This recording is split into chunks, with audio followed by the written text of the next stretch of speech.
বাড়ি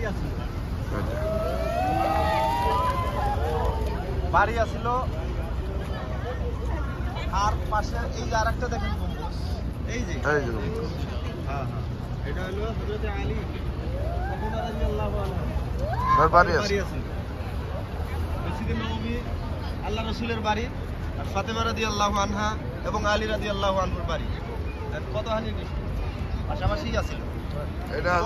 এইটা এখন খেলাফতে ওসমানিয়ার সময়ে এটা নির্মাণ করা হয়েছে, চিহ্নিত হয়েছে, কিয়ামত পর্যন্ত এইভাবেই থাকবে।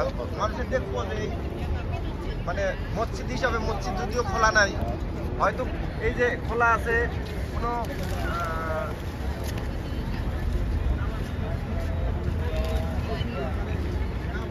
জরুরি না, কোনো জরুরি না যে এখানে নামাজ পড়লে আমি বহুত কিছু পেয়ে যাবো, এরকম কোনো কিছু না। ওই জন্য मस्जिद खमामा है और ये सामने वाली मस्जिद हजरत अबू बकर सिद्दीक रज़ी अल्लाह तआला अन्हु के नाम से है।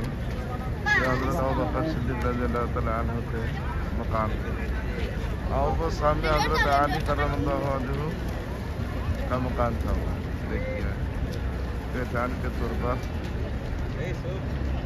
उस्मान बिन अफ़्फ़ान रज़ी अल्लाह तआला अन्हु के खिलाफत के तौर पर हज़रत उस्मान बिन ये पहचान के तौर पर बना के रखा है। माशाअल्लाह।